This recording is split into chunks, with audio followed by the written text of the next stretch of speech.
আসসালামু আলাইকুম প্রিয় ভিউয়ার্স, আশা করি আপনারা ভালো আছেন। তাই আমিও ভালো আছি আল্লাহর রহমতে। আজকে নিয়ে আসছি আপনাদের কাছে একটি মিনি আইপিএস কিভাবে বানাতে হয় তা দেখাতে এই সিস্টেমগুলি। প্রথমে আমি একটি বডি নিই, বডিটি নিয়ে দুটি ছিদ্র করে এখানে একটি 6 ভোল্ট ট্রান্সফর্মার বসিয়ে দিই। ট্রান্সফর্মারটি আমার বসানো হয়ে গেলে আমি একটি 6 ভোল্টের এলইডি লাইট নিয়ে তার যে লাইনটি রয়েছে লাইনটিকে আমি পিছনের ব্যাকপার্টের দিক দিয়া লাগায় নেই। আর এখানে আমি একটি ইন্ডিকেটর লাইট সংযোগ করব, তাই দুটি ইন্ডিকেটর লাইট লাগিয়ে দিলাম। একটি হচ্ছে চার্জিং পাওয়ার, আরেকটি হচ্ছে লাইট। এটি বোঝার ক্ষেত্রে আর কি ব্যবহার করা হয়।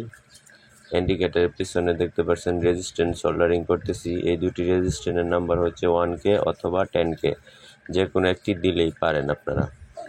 আমি 1K দিয়ে কাজ করি, তাই 1K দিয়ে দিলাম। আর এখানে দেখছেন একটি ব্রিজ ক্যাপাসিটর এবং ডায়োড নিয়েছি। এখানে ক্যাপাসিটরের যে সাইডটি রয়েছে এটি হচ্ছে নেগেটিভ, আর ক্যাপাসিটরের দ্বিতীয় সাইডটি হচ্ছে পজিটিভ।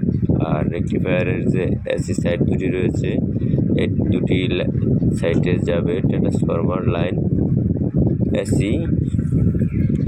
আর ট্রান্সফরমার যে আরেকটি সাদা তার থাকবে এই মাঝের সাদা তারটি হচ্ছে নেগেটিভ।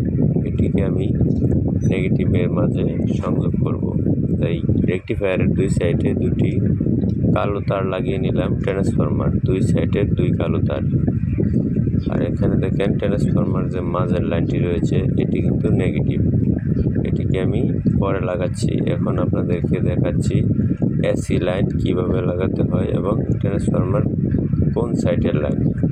ট্রান্সফরমার যে সাইড দিয়ে দুটি লাইন বেরিয়ে থাকে এবং রেজিস্ট্যান্স কম দেখায়, ওহমস কম ওঠে, এই সাইডটি হচ্ছে এসি লাইন। এই সাইডটি এসি সংযোগ করতে হয়। এখন ইন্ডিকেটর লাইনটি আমি লাগিয়ে নিয়েছি, একটি লাইন লাগাই নিয়েছি এসি লাইনের মাধ্যমে, আরেকটি লাইন ব্যবহার করলাম ইন্ডিকেটরের সুইচের মাধ্যমে। এটি সুইচ অন অফ করলে কাজ করবে। আপনারাও এমনভাবে কাজগুলি করবেন, তাহলে দেখবেন চার্জে বসালে একটি ইন্ডিকেটর জ্বলে উঠছে আর সুইচটি অন করলে আরেকটি ইন্ডিকেটর লাইট জ্বলে উঠতেছে। এইভাবে আপনারা যদি কাজগুলি করতে পারেন তাহলে কিন্তু খুবই সতর্কতার সাথে করবেন, যাতে কোথাও একটু ভুলের কারণে শর্ট সার্কিট হয়ে না থাকে। আমি কিন্তু এই কাজগুলি অবসর টাইমে করি। এখানে দেখছেন আমি একটি রেজিস্ট্যান্স নিয়েছি। এই রেজিস্ট্যান্সটির মান হলো 3.3K। এই রেজিস্ট্যান্সটি সুইচের মাধ্যমে আমি লাগিয়ে নেই। এখানে পজিটিভ যে লাইনটি রয়েছে এই পজিটিভ লাইনটিকে এই সুইচটি কাট করবে এবং সুইচিং করবে। এটি এই পজিটিভ লাইনটির মাঝে বাল্বের যে পজিটিভ তারটি রয়েছে এই বাল্বের পজিটিভ তারটি এখানে সংযোগ হবে। এখানে সংযোগ হলে বাল্বের পজিটিভ লাইনটি কিন্তু ইন্ডিকেটরের মতো কাজ করবে। এখানে দেখতে পাচ্ছেন আমি একটি 6 ভোল্ট ব্যাটারি নিয়েছি। এই ব্যাটারিটি নেগেটিভ যে লাইনটি রয়েছে ট্রান্সফরমার অরিজিনাল যে লাইনটি, এটিকে আমি নেগেটিভ লাইনের মাধ্যমে সোল্ডারিং করে নেই এবং ব্রিজের মাধ্যমে যে ক্যাপাসিটরের মাধ্যমে একটি লাইন রয়েছে পজিটিভ, ওইখান থেকে আমি একটি লাইন আনবো। এই লাইনটি এনে ব্যাটারির যে পজিটিভ পিনটি রয়েছে এই পিনটির মাঝে সংযোগ করব। তার জন্য আপনাদেরকে আমি জুম করে দেখাতে পারি নাই। যদি আপনাদেরকে জুম করে দেখাতে পারতাম তাহলে আপনারা বুঝতে পারতেন। আর এত কিছু বোঝাইতে হয় না, আসলে পজিটিভ লাইন কোথায় আছে এটা আপনারা জানেন, যারা কম বেশি কাজ করেন অবশ্যই। নেগেটিভ লাইনটা শুধু কমন, এটা যদি আপনারা ঠিক রাখতে পারেন তাহলেই কাজ করবে। তারপর আমি একবারের মতো এই ইন্ডিকেটর লাইটটিকে এবং এলইডি লাইটটিকে চেক করে নেব। বাদ বাকি যে কালেকশনটি আমি একবার দেখে নিচ্ছি আমার কোথাও কোনো ভুল রয়েছে কিনা। আমি জানি আমার কোথাও কোনো ভুল নেই।